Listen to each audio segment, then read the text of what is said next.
William Robertson was a truly remarkable and inspirational soldier whose achievements, though of great significance, have largely been forgotten by history. Through a combination of ability, determination and sheer hard graft, he was able to overcome the barrier of class and become the first man to rise from private to field marshal. More significantly, as Chief of the Imperial General Staff during the critical middle years of the First World War, he played a central role in masterminding the Allies' war-winning strategy of defeating the German army on the Western Front. Robertson's career provides us with a window onto both the transformation of the British Army from the late Victorian period onwards and to the complex evolution of British strategy and tactics during the First World War.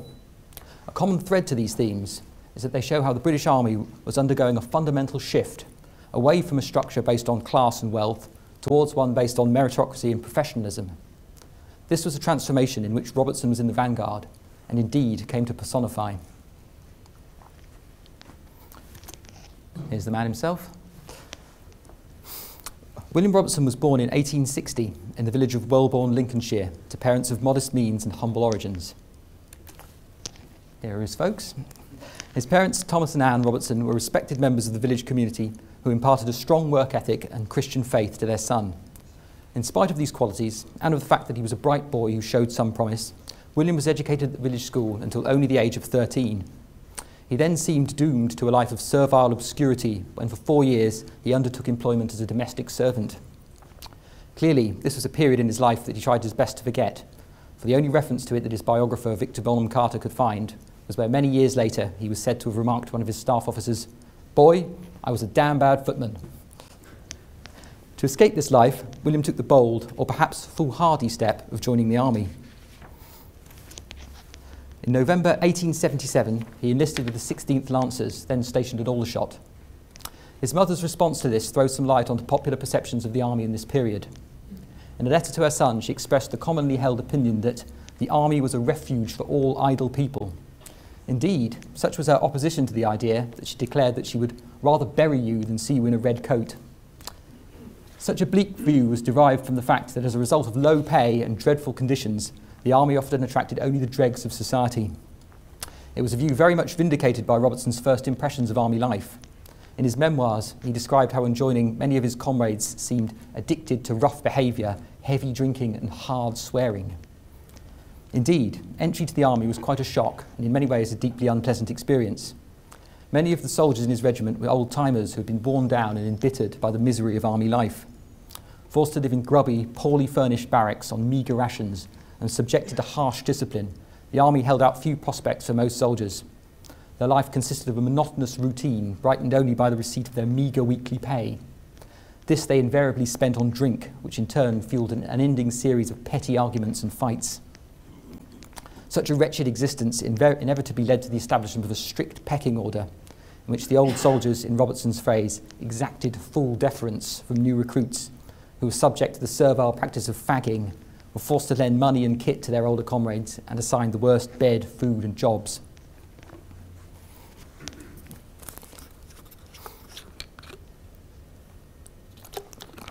It is hardly surprising that given such an environment, Robertson soon had second thoughts about the wisdom of joining up. During many nights, he contemplated putting on his civilian clothes and deserting. This option was eventually denied to him, however, when one of his fellow recruits, having similar thoughts, stole his clothes and snuck away. Having the decision to stay thus forced upon him, Robertson began the determined effort at soldiering which would result in his remarkable rise. In this process, a further obstacle was the training system, which had changed little since the Napoleonic Wars, and which Robertson describes as consisting of antiquated and useless forms of drill and blind obedience to orders. However, within the army, there was still plenty of scope for individual achievement, especially in sporting, martial and equestrian competitions. Being athletic and powerfully built, as well as diligent and conscientious, Robertson was able to hone his soldiering skills and so excel in such competitions. In this way, he was able to stand out from his peers. Also, in spite of a few mishaps, the most notable of which was the loss of a prisoner that had been placed in his charge, for which he spent a miserable 3 weeks in the brig, Robertson gradually acquired a reputation for reliability and was entrusted with special duties. He also undertook the few special training courses available, becoming an instructor in musketry and signalling. His hard work paid off and he rose steadily through the lower ranks, becoming corporal in 1879, sergeant in 1882, and Troop Sergeant Major in 1885. He was by far the youngest sergeant in his regiment, was his boast. As his confidence and experience grew, so did his ambition to become an officer. To this end, he improved his formal education and read every book on military history, strategy and tactics that he could get his hands on. Yet the officer corps was mired within a centuries-old snobbish and hierarchical culture dominated by wealth and social status. Entering into it presented a serious obstacle to all the most able and determined aspirants of low birth. However, this slim chance would have been reduced to naught had William joined the army but a few decades earlier. For it was his luck that his military career began when the army was undergoing a fundamental and long overdue period of reform. This reform was initiated in response to and gathered pace in the face of the trials of war and the threats posed by foreign powers. It covered all aspects of army life, from the service conditions of ordinary soldiers through to the structure of the regimental system, the reserves, and the highest echelons of political and military command. Most significantly for William, they included the abolition of the purchase system, which opened up the prospect of advancement for promising soldiers of humble background. The purchase system was a century-old method by which the aristocracy had maintained its control over the army. It regulated entry into and promotion within the officer corps by purchase, each rank having a rising value. However, the system was not merely socially unjust, but antithetical to the professionalism of the army. Its abolition in 1871 was a long overdue reform of the highest importance. However, although this was an important reform which gave Robertson his chance, powerful forces of class and wealth remained to bar his way. William was painfully aware that should he become an officer, his humble background would be constantly exposed by his accent, manners, habits, sense of humour, and a host of other things. Even if he could stomach being an outsider, the problem of finance remained a serious barrier. At that time, the pay for a second lieutenant was £120 a year, but an additional £300 a year was required to maintain the lifestyle of a cavalry officer. Because of this, Robertson took what must have been a very difficult decision to turn down several offers to take up a commission. The problem was only surmounted when an offer was made to him which included the promise of a transfer of a regiment serving in India, where pay was higher and the cost of living lower. Despite the financial and social risks involved, Robertson took the plunge and was gazetted as second lieutenant in the 3rd Dragoons in 1887. From one of the youngest sergeants, he was one of the oldest lieutenants in the army due to his late start.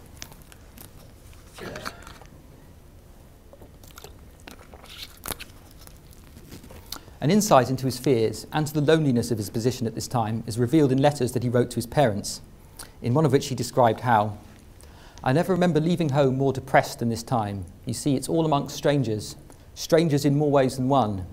The officers who know me are very nice, but it's a difficult business, because you see, I feel that I'm acting under a false flag if they do not know my previous life." Robertson arrived in India in December 1888. Although kindly received by the officers of his regiment, the difficulties of his position placed a great strain upon him. He had to watch every penny and be very careful in his habits. The pleasures of drinking and smoking in the mess were denied to him, for he could afford neither wine nor cigars. William had to dig deep to sustain himself in his situation, and in so doing he threw himself into his work. Such an effort was easier said than done when it is appreciated that India could easily become a trap to the officers who served there. The intense heat of the day, combined with light regimental duties and the large number of servants available, could easily result into a slide into indolence. Not so for Robertson, however, who seized all opportunities that came his way. He made sure to keep himself fit and continued to compete in martial and equestrian competitions, and he won prizes for tent pegging, swordsmanship, fencing, and most notably in 1894 won the prize for Best Officer at Arms. He was always ready to make himself useful and was happy to take on any additional regimental duties that came up. However, the most rewarding enterprise during this time was his study of Oriental languages. By taking the unusual step of working through the heat of the day, he eventually succeeded in mastering 6 languages: Urdu, Hindi, Persian, Pashto, Punjabi and Gurkhali. Qualifications in these languages not only meant an important increase to his pay, but also helped him to secure a post at the Army Intelligence Service at Simla. Working in the Northwest Frontier section, William began to develop the skills that would take him to the top. Diligent and methodical in his approach, his role was to gather and record intelligence data on the region. Although this involved many tedious hours of desk work, it also entailed travelling extensively in the spectacular scenery of the region. In 1895, Robertson had his first experience of active service when he took part in the Chitral expedition, one of the innumerable little campaigns that took place along the northwest frontier. He was very nearly killed when, during a reconnaissance mission, his 2 guides turned on him and wounded him severely. He survived the attack, wounding one and driving the other off. For this, he was awarded the DSO and was soon after promoted to captain. The event was reported with illustrations in the Daily Graphic, which you can see here. It really was a close shave. He was travelling down a narrow mountain path when his 2 guides, who turned out to be religious fanatics, turned on him. One opened up with a double-barreled shotgun, but miraculously missed with both barrels, then came at him with a sword, slashing wildly. Robertson was able to floor the guy with his fist and then drive him off with his revolver. He wounded one who was captured and executed, as you can see there. His experience in the intelligence corps at Simla encouraged William to sit the examination for entry into the Staff College, a move that would greatly accelerate his career progression. This decision presented him with yet another major challenge, for the exam was highly competitive and required Robertson to learn yet another language, this time either French or German. Unable to take time off from his job or to afford private tuition, Robertson took to rising early to study as best he could for several hours before starting work. In this enterprise, he was given much assistance by his new wife Mildred, whom he had married in 1894. Despite the inequality of the match, Mildred was the daughter of a general, and the death of their firstborn son in 1895, the marriage was to prove highly successful, and Mildred was to be a great support to her husband throughout the remainder of his life, especially in helping him become more at ease in the society of other officers. Robertson's hard work again paid off, and he passed the exam, and in 1896 left India to become the first man from the ranks ever to gain entry into the Staff College. Robertson's change of direction provides us with the opportunity to note another important aspect of the growing professionalism of the British Army, the emergence of the General Staff System.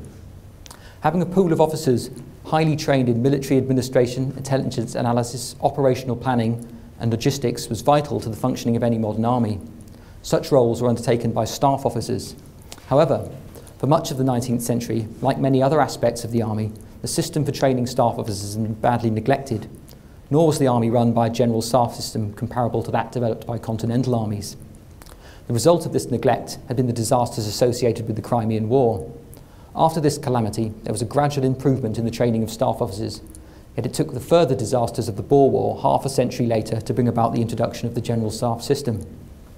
We can see then that graduating from the Staff College on the eve of the Boer War was highly opportune. Robertson reaped the benefit of the rising importance of trained staff officers to further his career. In 1900, he became head of the Foreign Section of the War Office Intelligence Department. Here he acquired in-depth knowledge of the global military situation and successfully identified Germany as Britain's principal threat. In 1907, he took up senior staff positions at Aldershot Command, where he befriended the future King George V, who visited on many formal occasions. The King was to prove a powerful ally during his wartime service as Chief of the Imperial General Staff. In 1910, he took up the prestigious posting of Commandant of the Staff College, where he was lauded for his practical and common-sense approach to teaching. In 1913, he became Director of Military Intelligence, by which time he had reached the rank of Major General. During this meteoric rise, Robertson, or Wally, as he was now affectionately known, had won the respect and admiration of his colleagues and acquired a wide range of knowledge and experience which had established his reputation as the cleverest man in the army. When war broke out in August 1914, Wally was attached to the British Expeditionary Force as Quartermaster General. The opening months bore witness to a highly mobile form of warfare in which the BEF advanced to meet the German attack at Mons before retreating, regrouping and advancing again as part of the French counterattack on the Marne. In such a fluid situation, Wally had to work frantically to provide the troops with all they needed. He quickly dispensed with all peacetime red tape to ensure supplies were issued when and where they were needed, and took care to ensure that the British forces would not be severed from their supply ports.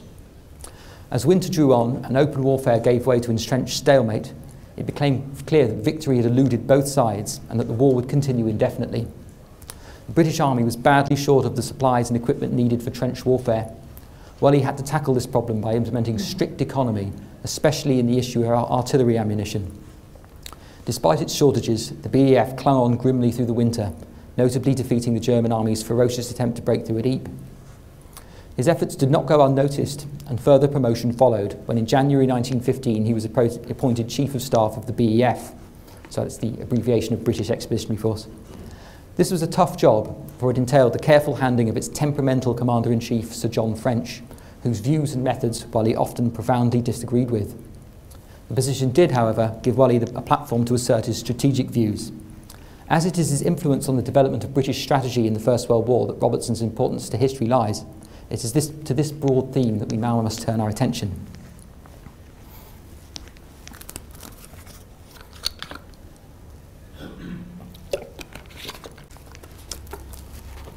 At its outset, the British government had anticipated a war of only short duration, in which Britain would largely be a bystander.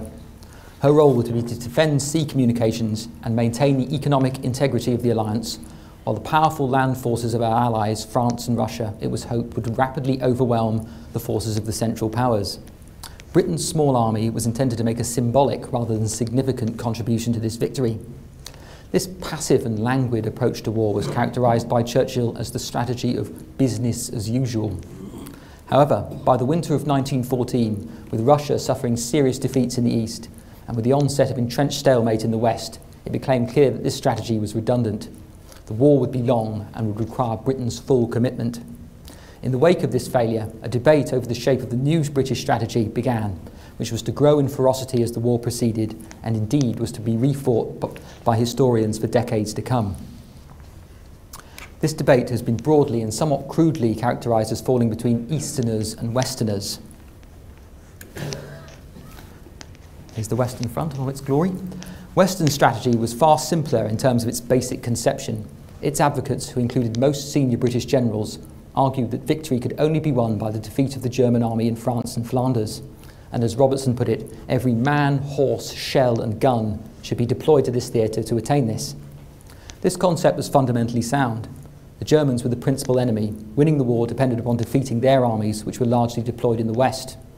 Furthermore, logistics dictated that the British fight in France and Belgium, where port and rail facilities were available and lines of communication were short.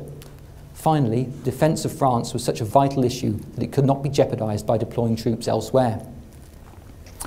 However, despite the seemingly inexorable logic that lay behind them, arguments for Western strategy lost much of their force in the face of the grave difficulties that were manifested at the operational and tactical level of war.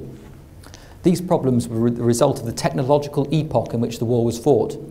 Briefly outlined, the problem was that machine guns, artillery, barbed wire, railways and telephones gave overwhelming advantage to the defence. Here we can see the classic ingredients of trench warfare, which led to the stalemate. This failure led to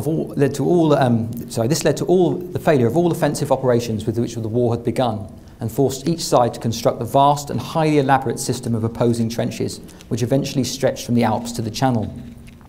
It is the dilemma created by this unique set of technological factors, rather than the more commonly held belief in the incompetence of commanders, which resulted in the enormous casualties of the First World War. Here's a few of the trenchy scenes, which I'm sure you're all familiar with. And this is an aerial view, gives quite a good impression of just how complex and elaborate the trench system became, with multiple lines of defence, making it incredibly difficult to break through. Because of this situation, many British politicians drew the conclusion that because attacking in the West was both costly and futile, an alternative should be sought as a matter of urgency. This gave rise to a plethora of competing schemes to open fronts in alternative theatres, which have been grouped together under the umbrella term of Eastern Strategy. Here are two giants of the 20th century, nicknamed the Heavenly Twins. They're most eloquent advocates of Eastern strategy, Lloyd George and Churchill. The Easterners argued that new fronts should be opened up against one of Germany's weaker allies. This could be done by bringing in hitherto neutral states into the war on the side of the Allies, or by utilising Britain's superior naval strength by mounting amphibious assaults on undefended coastlines. Lloyd George characterised this strategy as knocking the props from under Germany, the idea being that German power was underpinned by her allies, and that should they be defeated, Germany would be forced to surrender. In accordance with this thinking and the pressure of events, a number of campaigns came into being in 1915. I use this toy. Against Turkey in Gallipoli and Palestine, Egypt and Palestine and Mesopotamia. Against Bulgaria in Greece and Austria via Italy. However, although not devoid of some redeeming merits, Eastern strategy was deeply flawed. Far from being propped up by our allies, it was clear that the Germans, in fact, propped them up. In fact, by attacking Germany's partners, all the Allies succeeded in doing was bringing them more fully into the war than they otherwise would have been, thus increasing the strength of the Central Powers and dissipating that of the Allies. Eastern strategy also failed to take account of the logistical superiority of the Central Powers' interior railway lines over Allied sea transport. This meant that wherever the Allies attempted to attack, the Central Powers could deploy troops to block them with greater rapidity. Another problem was that wherever the new fronts were created, they would swiftly degenerate into smaller versions of the Western Front, where the machine gun, barbed wire and heavy gun reigned supreme, and little gains could be won for the huge losses sustained. Deploying troops to new theatres could not overcome the fundamental problem of the First World War, which resulted from the superiority of defensive firepower, poor communications and lack of mobility. This factor was exacerbated by the terrain in which the peripheral campaigns were fought. This ranged from the formidable mountain ranges of Italy and the Balkans, to the high cliffs and narrow peninsula of Gallipoli, to the vast deserts of the Middle East. None of these hostile environments offered any advantage to the attacker, and all increased the already formidable advantages of defence. Finally, Eastern strategy was flawed because Britain simply lacked the resources to make it effective. Britain lacked the means even to fight on one front, let alone many. Indeed, opening up new fronts while there was a desperate shortage on the Western Front was little short of reckless. The only potentially valuable dimension to Eastern strategy concerned support for Russia. Russia played a vital role in the Allied cause. She forced the Central Powers to fight on two main fronts, gave the Allies a superiority in manpower, and helped to ensure that the Central Powers remained besieged within their narrow Central European corridor of territory.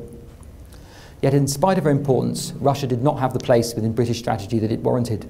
No statesman consistently championed Russia's cause, and as a result, the formidable logistical difficulties inhibiting British aid to Russia were never fully overcome. As a result, Russia was left to fight her war in isolation, a situation which contributed to her slide into revolution in 1917.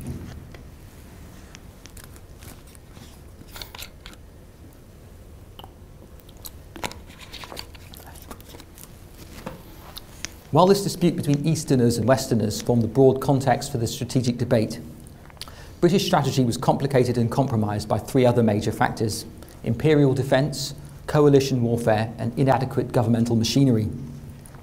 Britain's global empire and worldwide interests coloured the outlook of her leading statesmen and so distorted the course of British strategy. This became of particular importance when the Ottoman Empire entered the war. This brought a direct military threat to vital strategic areas of the Suez Canal and the Persian Gulf, again accounting for the campaigns which opened up there. It also brought the more insidious threat of the Sultan's call to holy war against the British, which aimed to incite revolt within the British Empire's territories populated by Muslims. All these threats were to prove exaggerated.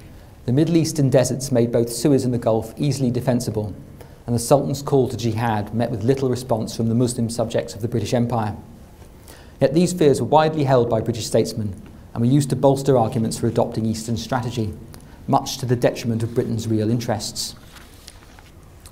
The pressures of coalition warfare were to be even more serious in their effects. British statesmen were painfully aware that the only way Germany could be defeated was if the Allied coalition of Britain, France and Russia held together. The paramount importance of this political objective was to badly restrict British strategic freedom.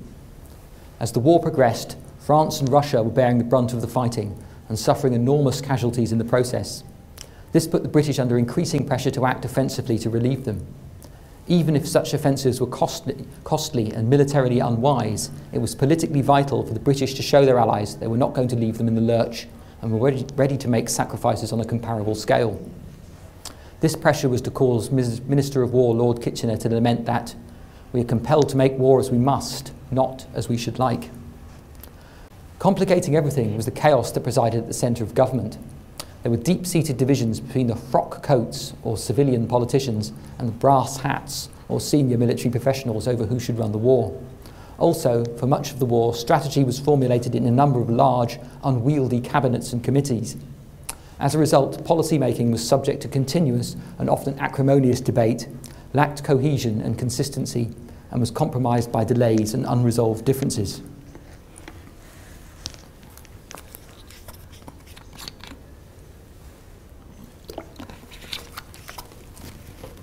can see then that a wide range of competing interests, problems and pressures were at work in the formulation of British strategic policy. Where then does Robertson fit into this picture? Robertson was among the most persistent and obstinate of the Westerners. In keeping with the ideas with which he had been inculcated at Staff College, he believed firmly in the importance of concentrating forces against the primary enemy in the principal theatre of war. He expressed this clearly in an influential strategic paper circulated in 1915, in which he wrote, "The aim of the Entente powers is to bring about the defeat or exhaustion of the predominant partner of the Central Alliance, Germany. Every plan of operation must therefore be examined from the point of view of its bearing on this result. If it does not, it will have a false basis and will accordingly lead to false conclusions." He was to cling to this view tenaciously throughout the war. Yet, as I indicated earlier, Western strategy was compromised by the immense tactical difficulties resulting from the emergence of trench warfare. The question that presented itself to those who advocated action in this theatre then was how could these problems be overcome or at least mitigated? It is upon this issue that the opinion of the generals diverged, and it is possible to discern the emergence of two distinct, if overlapping, schools of thought on how offensive operations should be conducted.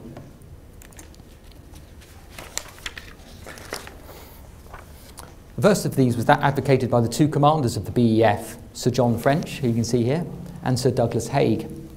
These two commanders held to a belief that with a sufficient concentration of artillery fire, the Western Front could be broken. The gap so created could then be exploited and a return to manoeuvre warfare brought about. This strategy alone, they argued, could bring victory through the encirclement and destruction of enemy forces or the capture of key strategic objectives which would force the Germans to withdraw. However, breakthrough was to remain an unattainable goal throughout the war. Simply put, it was far too difficult to create a clean break in the line, and even on the fleeting occasions when this looked possible, exploitation remained impossible with the transport and communications of the time. Yet it was just such a strategy that was attempted repeatedly throughout 1915. This had disastrous effects which achieved little except the demise of Sir John French's career. In spite of these failures, Haig remained transfixed by the mirage of the green fields beyond the mud and the blood of the Western Front, and when he took command in December 1915, refused to relinquish his belief that such a strategy could bear fruit. Yet because by the end of 1915, the notion of breakthrough had been widely discredited, he was forced to conceal his hopes within the new strategy that had emerged as its replacement.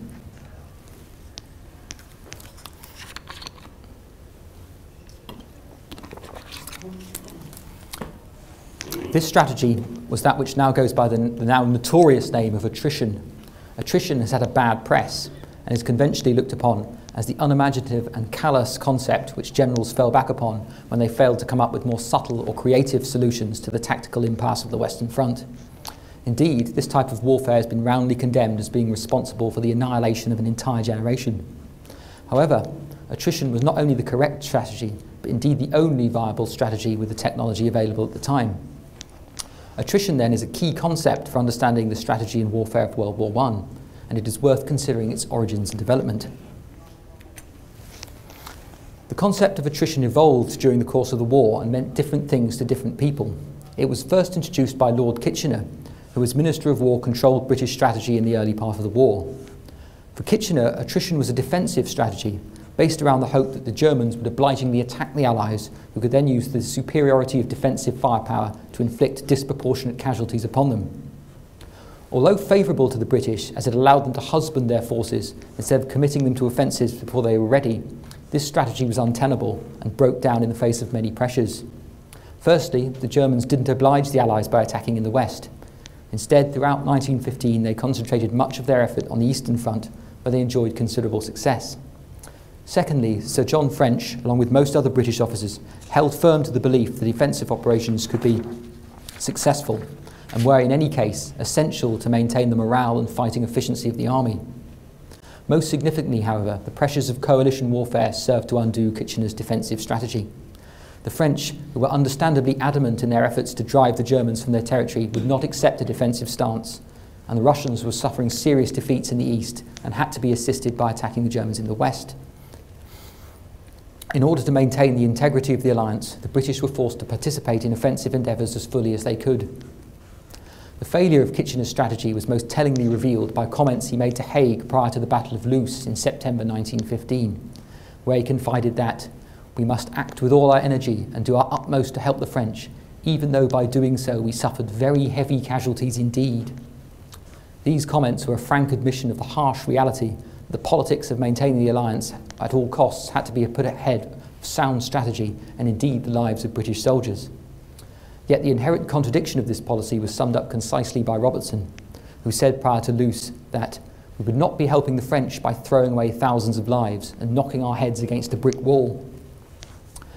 Kitchener's strategy was also undone, however, not only by offences in the west, but by the extension of the war to the east. In this respect, Kitchener was his own worst enemy, for he had spent prolonged periods of command in Egypt and India, and as a result was profoundly influenced by imperialist concerns.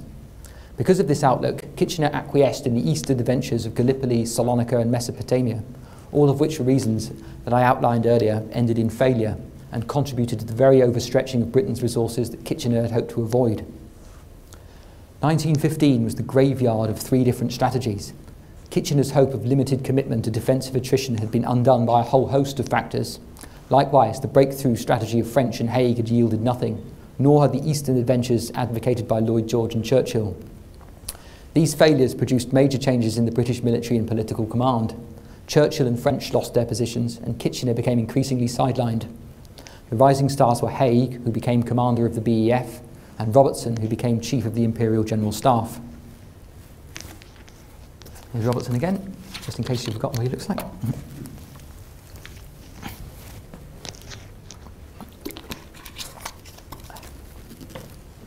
On taking up office, while he reinvigorated the authority of the General Staff, which had languished under his predecessors, he also reorganised the War Office, bringing in his own men and putting all theatres of war under his command.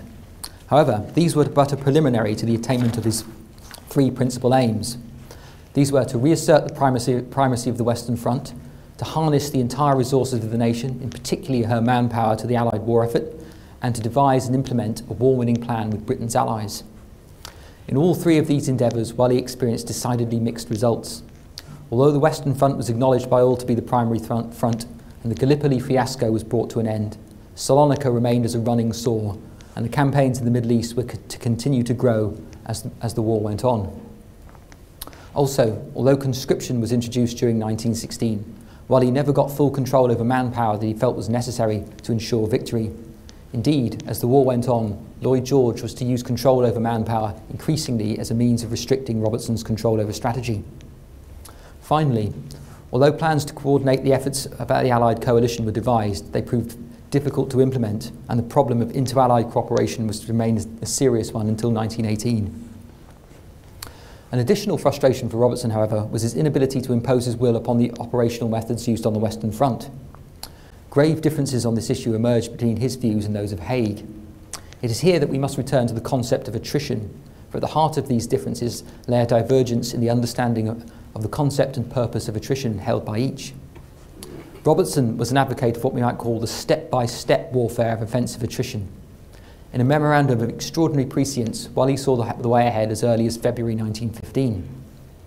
If the Germans are to be beaten, it must be by a process of slow attrition, by a slow and gradual advance on our part, each step being prepared by a predominant artillery fire and great expenditure of ammunition. This concept was also advocated by General Henry Rawlinson, who you see here. He coined the term bite and hold to describe such attacks. Such attacks aim to minimise the cost of offensive action through the selection of only a limited objective, which could then be captured through the means of methodical planning and overwhelming concentration of artillery. Because the objective was limited, once taken, the captured ground could be quickly and easily reinforced, and the power of defensive firepower utilised to inflict serious losses on the Germans if they attempted to counter-attack. Then, when the ground had been consolidated, artillery and fresh troops could be brought up and preparations for another limited offensive could begin. If German resistance stiffened in one sector, the offensive could be shifted to another part of the line, so that the Germans, whilst never losing territory in depth, would suffer severe losses and be pushed back gradually along the whole front.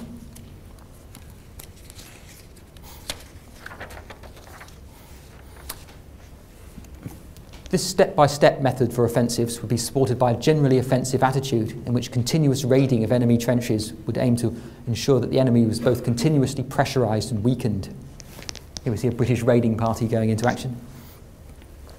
This method of warfare was most vividly described by Churchill as nibbling and gnawing. Its function was to wear down the Germans by conducting operations in such a way as to ensure that their losses were higher than those of the Allies. Yet although its genesis lies in 1915, it was not until 1918 that it was implemented to its fullest extent. This was war at its most brutal and grinding. It promised heavy casualties with no quick success or easy victory. Moreover, it was a difficult concept to grasp, not only in the sense of how such battles could be conceived in the imagination, but how they could be woven together into a war-winning strategy.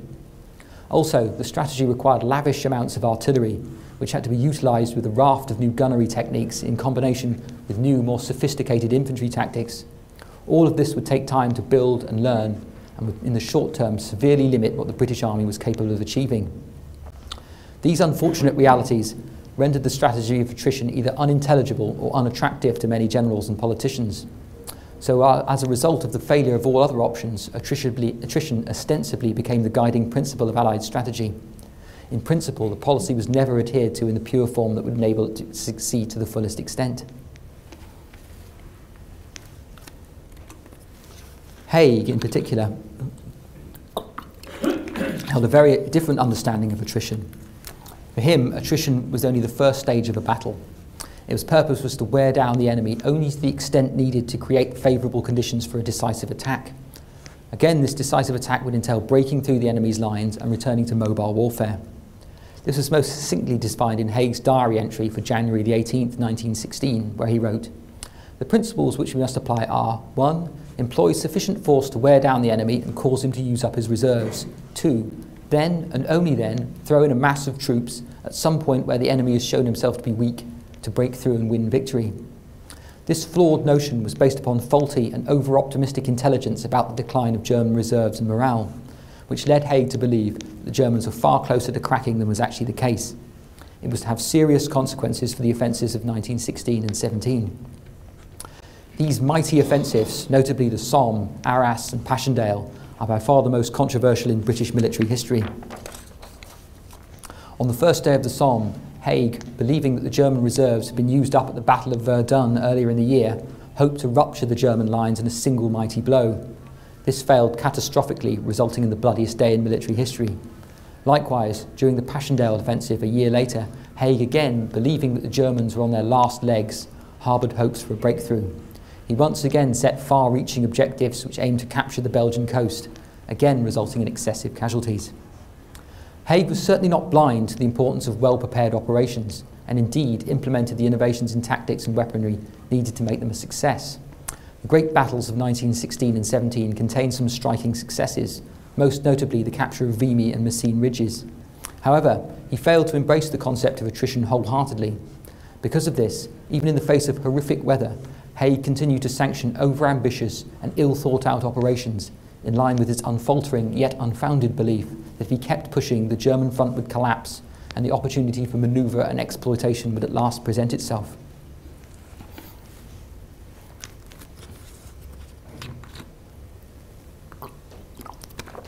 We may probably regard the great battles of 1916 and 17 as a mixed bag of success and failure, in which Haig earnestly grappled with and attempted to reconcile the opposing concepts of attrition and breakthrough. Yet at the same time as the battles raged, Haig, utilising the language of attrition, claimed more frequently that he was fighting a wearing-out battle. Yet such statements were just a way to rationalise his losses and justify his continuation of battles. Having failed to use attrition to achieve breakthrough, attrition now became the concept used to defend his conduct of operations. Yet there can be no doubt that this claim is something of a smokescreen, for Haig's mistakes ensured that the strategy of attrition had clearly failed at a tactical level.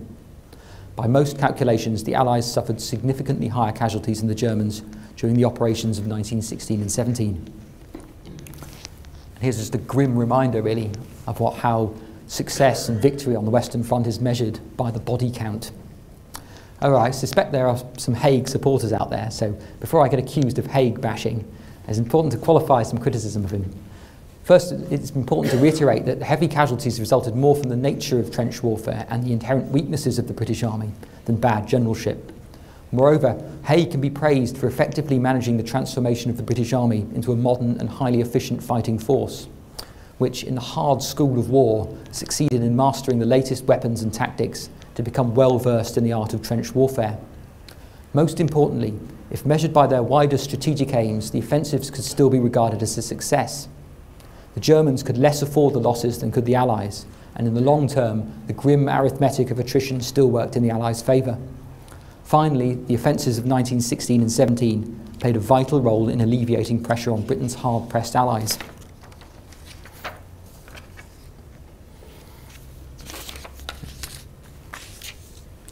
Robertson and Haig were united in their belief that the Western Front operations should be prosecuted relentlessly, and in this judgment they have undoubtedly been vindicated by history. However, while united on the broad question of strategy, we have seen that there were clear divisions between them as to how operations should be conducted. Whalley had been preaching the need for a more measured and careful approach to battle since 1915, and was deeply perturbed by Haig's over-ambitious plans and the excessive casualties which resulted from them. The question remains then why he did not take measures to enforce this approach upon Haig, when as SIGs he was technically Haig's superior. If Whalley was unhappy with Haig's methods, why did he not bring Haig to book for them, or perhaps even press for his dismissal? In fact, Robertson did the opposite. In his correspondence with Haig, he showed great deference to him and offered him unfailing support, while he also championed Haig at home and resolutely defended his conduct of operations in the cabinet. He limited himself to writing in confidence to Haig's subordinates in the vain hope that they would act to rein in their chief. This contradiction is especially mystifying given Robertson's character. He was not a man to suffer fools nor cow down to social superiors, and could be extremely blunt in his opinions. How then is it to be explained? Whilst technically his superior, Robertson clearly felt some measure of deference to Haig and to his position as commander of the BEF. He also felt that it was not the place of the SIGs to lecture the commander in the field on tactics. Yet the root cause of Robertson's deference to Haig was his fear that if he made an open break with him on the issue of tactics, the politicians would exploit this division between them to wrest control of strategy.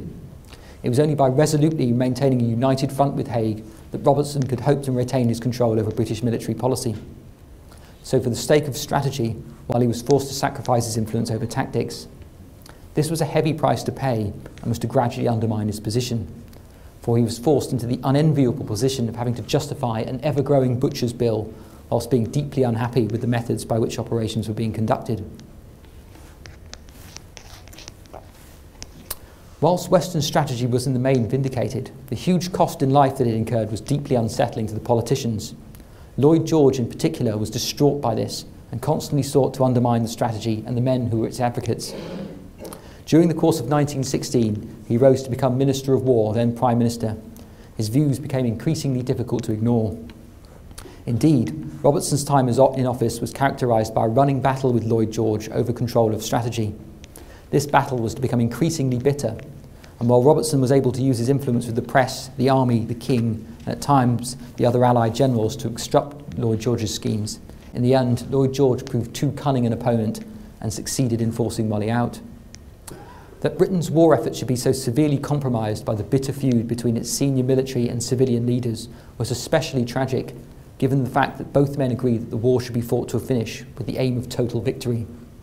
Yet while Robertson could accept that total war could not be won without hard fighting and heavy casualties, Lloyd George could not bring himself to face the harsh reality of this cruel logic. He therefore constantly sought new schemes which would enable the British Army to avoid heavy losses, either by lobbying for his earlier policy of concentrating forces against Germany's weaker allies, or by supporting any scheme that would involve Britain's allies having to shoulder a greater burden of the fighting and the casualties. In stark contrast to Robertson's unwavering adherence to Western strategy, Lloyd George flitted about from one scheme to the next as his fertile mind grappled with a strategic conundrum.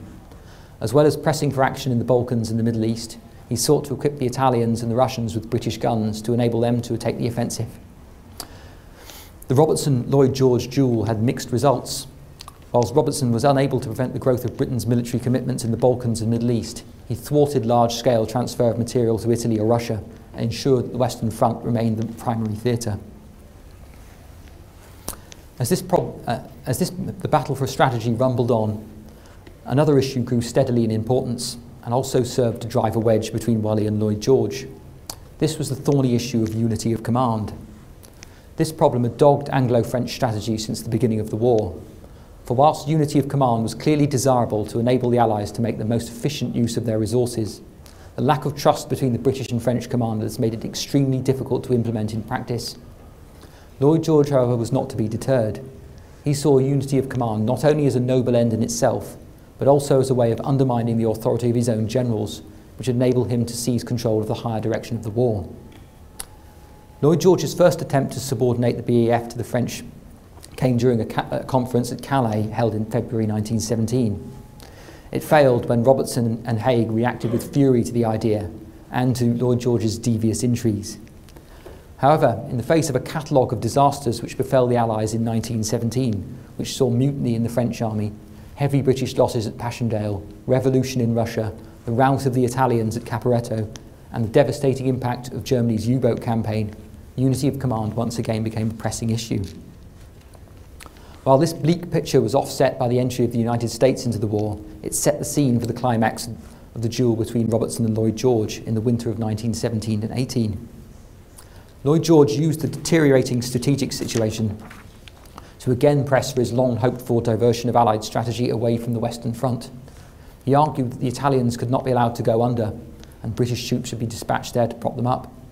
He also argued that German expansion into Russia posed a threat to the British Empire, which the British should counter by sending more troops to the Middle East to capitalise on General Allenby's recent successes there. While Robertson was forced to give some ground, he did not buy this interpretation of the strategic situation. In contrast, he quite rightly still viewed the Western Front as the decisive theatre.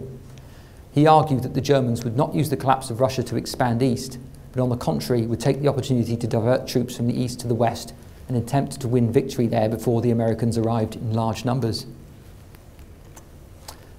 As this dispute over strategy reached a new pitch of intensity, Lloyd George determined to win it by once again resurrecting the issue of unity of command. To this end, he conspired with this chap, General Sir Henry Wilson, to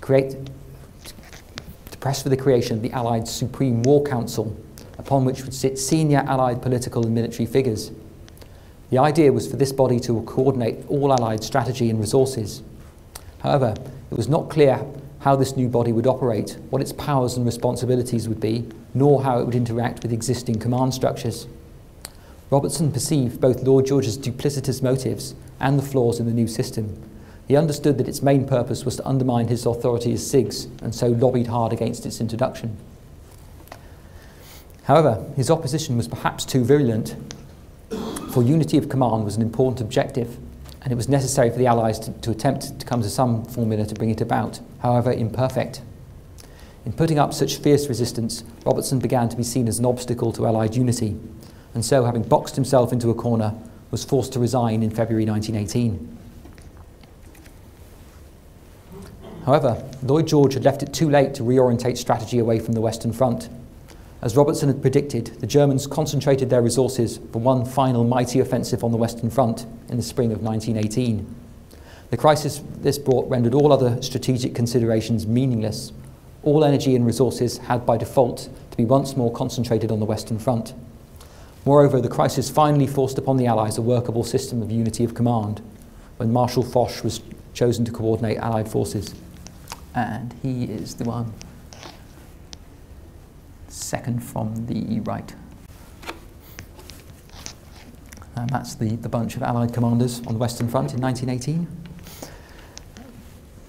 After weathering the storm of the German onslaught, the Allies seized the opportunity of German exhaustion to vigorously counter-attack. The British armies, now lavishly equipped with artillery and employing the most sophisticated fighting methods, were in the vanguard of an offensive that pushed the Germans back along the entire front and forced them to sue for peace. The First World War was the most desperate and gruelling war in Britain's history. Few generals came out of it with their reputations intact. How then does Robertson stand? Whilst he had no doubt made many mistakes, in particular showing too much deference to Haig, his views on both strategy and tactics had been ultimately vindicated, and it is this that his time as Chief of the Imperial General Staff should be judged. That's a fine character, showing what a big character he was. And thank you very much.